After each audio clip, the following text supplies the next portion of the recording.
Guys, magandang araw po sa inyong lahat, no.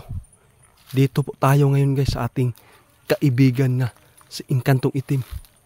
Dahil siya naman po ang magpapaabot po sa atin kung ano man ang nakikita po niya dito sa atin, sa ating mundo. Ngayon guys, ipinapatawag po tayo dito sa ating kaibigan nga si Inkantong Itim. Dahil meron po siyang nakikita po. Sana makapangandam ta ni ini.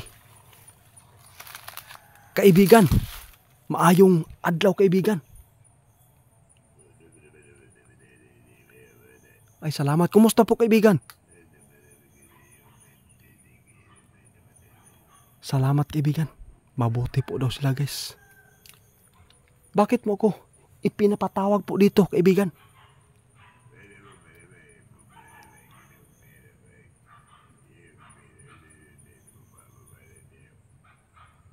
Totoo ito kaibigan?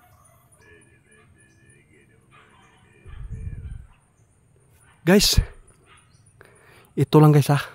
May nakita po ang ating kaibigan na si Inkantong Itim. Maghanda po daw sa lahat po ng taga Baguio City. May nakikita po yung kaibigan po nating Inkantong Itim na mayroon pong napakadelikado dyan na kalamidad. Ito po yung landslide kaibigan.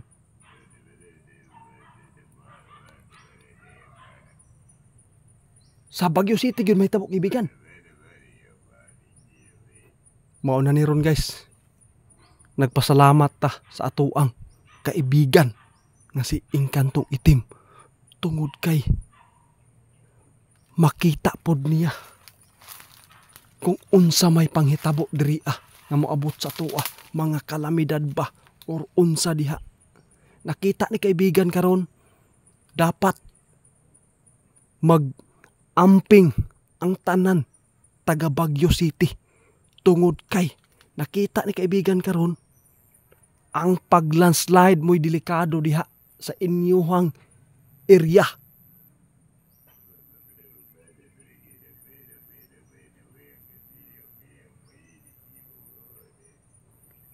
Wala ni gipaabot ni kaibigan guys nga gusto niya nga mahitabo ni.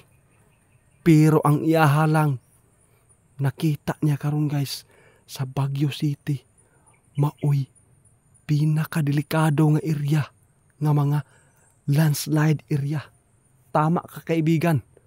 Tungod kay kumudala sa pag-ulan, kung kusog ang ulan, sigurado magkahumok ang yuta.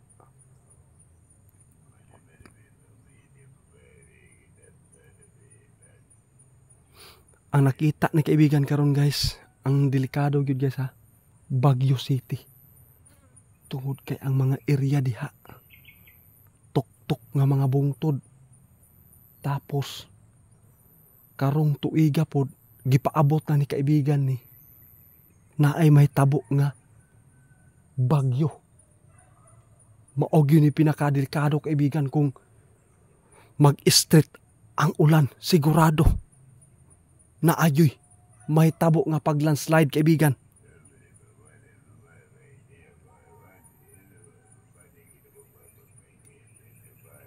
Samtang guys, wala pa daw maabot ang nakita ni kaibigan guys karon. Mas mabuti na dili gyud daw itugot nga mahitabo. Ang iyaha lang guys nakita niya karon guys nga makapangandam ta. Lain pod ay na ta mangandam kung naana sa akto ang pagka-disgrasya nga moabot sa tuang nga mga kalamidad. Tama gyud ka kaibigan.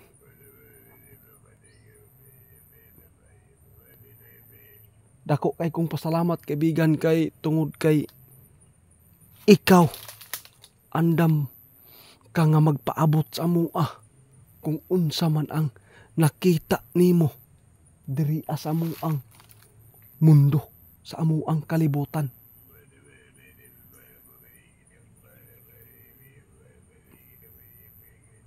Basta tinarong lang guys ang atoang ihangyo sa atoang kaibigan nga Engkantong Itim guys. Andam siyang mutabang sa atoa daw guys. Mao ni ang giistorya karon na kaibigan. Salamat gid kaibigan ha.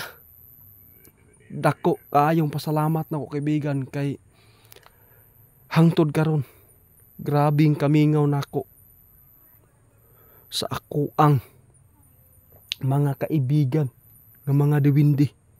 Bisag unsaon nato pagbisita sa ilahang punso. Wala yun guys. Di na yun guys. Sila maka-reply sa to akong manawag ta sila ha. Tungod kay gikaingon niya guys nga wala na sila ning balik na sa ilahang kaharian. Pero ang napaka-buti po dito guys dahil nandito pa naman si kaibigan nating Engkantong Itim. Dahil siya po ang makakita po dito kung ano ang pangyayari po dito sa ating mundo. Salamat kaibigan ha.